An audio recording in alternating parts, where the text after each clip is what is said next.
आखिर वही हुआ जिस बात का हमें डर था, जो हमने सोचा था कि शायद ये अनिरुद्ध जो है एक दिन न एक दिन पलट ही जाएगा। जो इतना कायर है, डरपोक है, कभी किसी के सामने अपने हिम्मत करके एक न एक दिन झनक का साथ जरूर देगा। लेकिन दोस्तों ऐसा कुछ नहीं हुआ है। तो देखो भाई, वक्त की ना यही खासियत होती है कि वह एक न एक दिन पलट जरूर जाता है। झनक और अनिरुद्ध के बीच में चीजें कब से बिगड़ी हुई थी, लेकिन एक कहानी का ऐसा ट्रैक आया कि दोनों की जिंदगी को एक दूसरे के साथ मिलानी ही पड़ जाएगी। और वो ट्रैक आप सभी के सामने आ चुका है। हाँ दोस्तों, और वो ट्रैक है प्रेगनेंसी का ट्रैक। जी हाँ दोस्तों, झनक प्रेग्नेंट हो गई है और झनक बनने वाली है अनिरुद्ध के बच्चे की माँ। लेकिन अनिरुद्ध जो है इस बात से ऐतराज है भाई उसे, या फिर यूँ कहें कि हमने तो पहले ही कहा था कि भाई जिस तरीके से वक्त पलट रहा है ना, अनिरुद्ध भी उसी तरीके का पलटूबाज है। अनिरुद्ध भी ना पलटेगा जरूर से। और आज देखिए दोस्तों, आपके सामने यह जो बात मैंने बोली थी ना, ये सच साबित हो गई है। अनिरुद्ध एक बार फिर से पलट गया है झनक को लेकर कि वो उसका बच्चा नहीं है। लेकिन अनिरुद्ध क्यों पलट रहा है, इसके पीछे भी एक बहुत बड़ी वजह है दोस्तों। आइए जानते हैं उस खास वजह को, और साथ ही साथ ये भी जानते हैं कि अब झनक की इस प्रेगनेंसी के ट्रैक के बाद झनक जब अनिरुद्ध के बच्चे की माँ बनने वाली है, तो इस बच्चे को अनिरुद्ध जो है स्वीकार करेगा, या झनक को किसी और को बाप स्वीकार करवाना पड़ेगा और झनक को किसी और के साथ अपनी जिंदगी जो है आगे बितानी पड़ेगी, आगे बढ़ना पड़ेगा। तो दोस्तों नमस्कार है आप सभी को मेरे YouTube चैनल पे आपके अपने पसंदीदा शो झनक से जुड़ी एक बहुत ही बड़ी अपडेट को लेकर मैं आप सभी के सामने हाजिर हूँ, जहां मैं आप लोगों को बताना चाहती हूँ कि भाई अपना कहानी थोड़ी सी और ज़्यादा भी इंटरेस्टिंग होने वाली है। हालांकि जब से यह डांस रियलिटी शो का ट्रैक हटा है ना, उसके बाद झनक के TRP में जो है बहुत उछाल ज़्यादा ही आ गया है। क्योंकि भाई डांस रियलिटी शो में ना हमने बहुत ज़्यादा क्रिंज कंटेंट देखने को मिल रहा था, और कहीं ना कहीं सभी को यह बात पता था कि ये जो ट्रैक है ना बहुत ही ज़्यादा बकवास है ना, इससे झनक की TRP गिर सकती है। और मेकर्स ने सही समय पे स्विच को ऑन कर दिया, इस कहानी को एक ऐसे ट्रैक पर लेकर आकर खड़ा कर दिया। कहीं ना कहीं दोस्तों आप सभी को पता है ना कि अब झनक और अनिरुद्ध की जब तक कहानी में स्क्रीन में शेयरिंग नहीं होगी, दोनों एक साथ नहीं दिखेंगे, ऑडियंस इस शो को नहीं देखेगी। और जब यह बात मेकर्स को समझ में आ गई, तो झनक और अनिरुद्ध को एक बार बार बार फिर ही साथ दिखाया जा रहा है दोस्तों। बेशक ही नहीं सब कुछ किसकी वजह से हुआ है, आदित्य कपूर की वजह से ही हुआ है भाई। मैं ना आदित्य कपूर को थैंक यू बोलना चाहती हूँ। आप सभी के बेस्ट यही है कि इस वीडियो को, इस मेरी बात को ना सुनकर थैंक यू बोलेंगे, क्योंकि बोलेंगे मैं आपको बताती हूँ। देखो दोस्तों, झनक और अनिरुद्ध की जो कहानी है ना, इसमें तड़का लगाने का काम किया है आदित्य कपूर ने। आदित्य कपूर और झनक की बढ़ती नजदीकियों को देखकर झनक के लिए आज अनिरुद्ध के बीच में एक नई फीलिंग्स उठ चुकी है। और जब आदित्य कपूर और झनक की बढ़ती नजदीकियां, जब झनक धीरे धीरे आदित्य कपूर को अटेंशन देना, उसके साथ काम करने के लिए हामी भरने लगती है, सब कुछ होते रहा, तो अनिरुद्ध के अंदर एक और ज्यादा ज्वेलसी बढ़ती रही। और मैं ये नहीं बोलती कि ये दोनों करीब आ गए हैं, अनिरुद्ध और झनक करीब नहीं है, लेकिन इनके बीच में जो नफरत की फीलिंग जागी ना दोस्तों, तो भाई जहाँ पे जीरो इमोशन है ना, वहाँ पे उसके अलावा कुछ और इमोशन हो, ये बेहतर होता है। आपने तो सुना ही होगा भाई, कुछ तो कुछ चाहिए भाई, इसीलिए कहीं ना कहीं तो कहीं फीलिंग्स कोई सुननी चाहिए। और झनक और अनिरुद्ध के बीच में भी ऐसी कहानी हो जाएगी।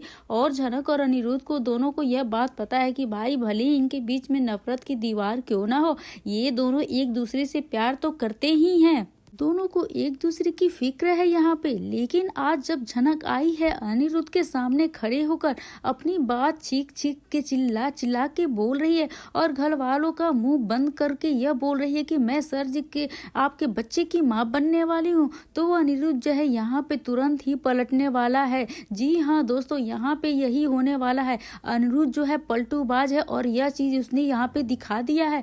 अनिरुद्ध ऐसा इसलिए पलटा क्योंकि वो अपने घर वालों के सामने, अर्शी के सामने, सृष्टि के सामने ना अपनी सच्चाई को स्वीकार ही नहीं कर सकता और नहीं कर पा रहा है। अब मैं आपको बताती हूँ कि इसके पीछे भी ना अनिरुद्ध का प्यार ही है। अब आप लोग सोच रहे हैं भाई इसमें कौन सा लॉजिक है, मैं आपको बता रही हूँ दोस्तों। देखो, झनक अनिरुद्ध के बच्चे की माँ बनने वाली है, यह सच झनक ने सभी को बता दिया। लेकिन अब यह सच सही में सच साबित हो गया सभी के सामने, तो यकीन मानिए झनक को भी और झनक के बच्चे को भी, दोनों को खतरा होने वाला है। देखो मैं आपको पहले ही बता दे रही हूँ दोस्तों कि देखो उस झनक उस डांस कंपटीशन में हार गई थी। तो वहां पे झनक को यह पता था कि यदि वो जीत जाती तो अर्शी, सृष्टि, बृजभूषण झनक का पीछा बिल्कुल नहीं छोड़ने वाले थे।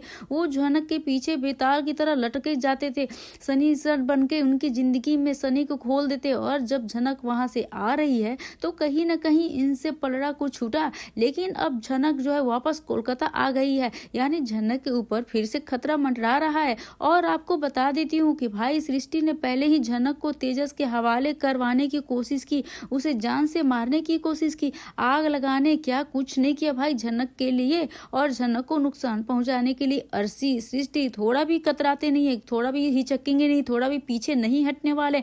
और इसके बारे में तो सोचना तो बहुत दूर की बात है दोस्तों, उन्हें तो बस एक मौका मिलना चाहिए, चौका मारो और कहीं ना कहीं झनक की जिंदगी फिर से वो जहर ना घुल जाए। इसीलिए अनिरुद्ध क्या करेगा, झनक को इस सच को स्वीकार करने से मना कर देगा। वो बोलेगा कि ये बच्चा जो है मेरा नहीं है, और कहीं ना कहीं वो एलिगेशन भी लगाएगा इसके पीछे झनक का प्यार भी है, इसके पीछे अनिरुद्ध का भी प्यार है और अनिरुद्ध की नफरत भी है। देखो प्यार किस लिए है, क्योंकि झनक को और उसके बच्चे को नुकसान पहुंचाते हुए नहीं देखना चाहता। वो ये नहीं चाहता कि झनक यहाँ वापस आ जाए और ऐसी सृष्टि और अपने माँ बाप इन टॉक्सिक प्रिंसिपल्स के बीच में रहे, बिपाशा जैसे लोगों के बीच में रहे, ये नहीं चाहता। यह प्यार है अनिरुद्ध का। दूसरी बात, अनिरुद्ध नफरत क्यों है? अनिरुद्ध का झनक और आदित्य कपूर की बढ़ती नजदीकियों से ना जो उसको जलन हो रहा है, अंदर ही अंदर वो जल रहा है। तो अनिरुद्ध को यह बात पता है, उसे लगता है कि कहीं ना कहीं झनक और आदित्य कपूर के बीच में कुछ ऐसा तो नहीं हो गया जिसके कारण आज झनक प्रेग्नेंट हो गई है, या फिर यूं कहें कि इतना जल्दी तो ये सब कुछ नहीं होता। फिर भी लॉजिक को मैजिक बनाकर इलॉजिकल बातें करना तो अनिरुद्ध से कोई सीख ही सकता है। अनिरुद्ध किसी भी बात को कहीं भी स्विच कर सकता है, ये बात तो आप सभी लोग जानते ही होंगे दोस्तों। झनक के फैंस को भी ये सारी बातें पता है कि अनिरुद्ध कभी भी किसी भी बात का सीधा जवाब नहीं देता, तो फिर भला किसी बात को सीधे लॉजिक के साथ कैसे जोड़ सकता है? अरे जिस बंदे के अंदर सेंस ही नहीं है, रिश्तों को कहां से लेकर कहां जाना है, कहां तक जोड़ना है, किस रिश्ते को किस रिश्ते के ऊपर रखना है, फिर भला वो अपने बच्चे को या फिर यूं कहे झनक की प्रेगनेंसी को, इस हालत को कैसे समझेगा? और कहीं ना कहीं समझ भी रहा होगा तो दोस्तों झनक की सेफ्टी के लिए यदि नहीं समझ रहा होगा तो मिसअंडरस्टैंडिंग की आदित्य कपूर और झनक के बीच बढ़ती नजदीकियों के कारण ये सब कुछ हुआ है। अब ऐसे में एक बात तो मैं कहना चाहती हूँ दोस्तों अपनी ओर से ऐड करके, और वो बात है कि अब झनक को अपनी इसी बच्चे की इसी प्रेगनेंसी के लिए अनिरुद्ध से ही लड़ना पड़ेगा। यानी झनक और अनिरुद्ध की एक दूसरे की जिंदगी के सबसे बड़े विलन होने वाले हैं और इनकी जिंदगी में जहर घोलने का काम करेंगी हमारी अर्शी मोहतरमा। देखो भाई मैं ये नहीं बोलती कि अर्शी बेशर्म है, लेकिन अर्शी सृष्टि ने इतना बेशर्म बना दिया है कि यदि अनिरुद्ध और झनक एक दूसरे के बच्चे के माँ भी बाप बनने वाले होंगे, प्रेगनेंसी का ट्रैक भी चलने वाला होगा, फिर भी अर्शी इनके बीच में पड़ेगी। देखो भाई ऐसे अर्शी ऐसी है ना, नहीं सृष्टि ने अर्शी को इतना बना दिया है, इतना उसके में ईगो भर दिया है, उसके अंदर कूट कूट के चिपका दिया है, भर दिया। जैसे मैंने बताया था एलन मस्क के जैसा जो चिपकता है ना, वैसा भर दिनों न्यूरोलिन का। और कहीं न कहीं जब अर्शी के मन में ऐसी फीलिंग्स आ गई है तो भाई अर्शी झनक और अनिरुद्ध के बीच में से नहीं जाएगी। अर्शी कहीं न कहीं इनके बीच में ही खड़ी रहेगी और अर्शी को ये बात बिल्कुल अच्छी तरह से पता है कि वो इनके बीच से चली गई तो भाई उसका ईगो सेटिस्फाइड नहीं होगा। और झनक यदि वाकई अनिरुद्ध के बच्चे की माँ बनने वाली है तो मुझे क्या भाई, मुझे क्या, झनक को कहीं और भगा दो, उसको बेचारी बना दो, अबला नारी बना दो, यही तो चलती है भाई। और हम इंडियन डेली सोप में यही चलते देखते हुए हैं। लेकिन झनक के इस ट्रैक में ऐसा कुछ होने वाला है, बल्कि अनिरुद्ध न झनक को सीक्रेट कॉन्टेंट करेगा और ठीक घर वालों से मिलने के बाद वो वापस जाकर कंफर्म भी करेगा। और तब शायद अनिरुद्ध के अंदर इतनी डेयरिंग आए कि वो अर्शी सारे घर वालों को जाकर यह बताए कि झनक हाथ पकड़ के ले जाए कि हाँ हम दोनों का ही यह बच्चा है और हम दोनों अपनी जिंदगी को नए तरीके से जीना चाहते हैं, उसको नई शुरुआत देना चाहते हैं, नई स्टार्टअप करना चाहते हैं, इस जिंदगी की नई शुरुआत। अब ऐसे में किसी को ऐतराज है तो मुझे घंटा भी फर्क नहीं पड़ता, यदि ऐतराज है तो मुझे कोई फर्क नहीं पड़ने वाला। आप लोगों को लगता है कि यह बच्चा नहीं चाहिए तो आप लोग मुझे यानी अनिरुद्ध को घर से निकाल सकते हैं। है। अब ऐसे में क्या अनिरुद्ध झनक के साथ इतना बड़ा स्टैंड ले सकता है? और वाकई ऐसा कुछ हुआ ना दोस्तों तो यकीन मानिए शो की टीआरपी और भी ज़्यादा ऊपर चली जाएगी और सारे फैंस जो है ये हमारे यही देखना तो चाहते हैं कि अनिरुद्ध झनक का हाथ पकड़े और यहाँ से दोनों एक जिंदगी की नई शुरुआत करे, जहाँ इनके बीच में आज जो आदित्य कपूर है ना वो अरसी सृष्टि। तो दोस्तों ये थी आपके पास आपके झनक से जुड़ी एक बहुत ही बड़ी अपडेट के साथ। मैं उम्मीद करती हूँ आपको वीडियो अच्छी लगी हो। वीडियो अच्छी लगे तो वीडियो को बेशक लाइक करें, शेयर करें और सब्सक्राइब करना बिल्कुल ना भूलो दोस्तों। तो हम मिलते हैं नए अपडेट के साथ, नए वीडियो के साथ। तब तक आप स्क्रीन पे मौजूद रहिए और देखते रहिए अपने मनपसंद सीरियल झनक से सारी अपडेट बिल्कुल फ्री।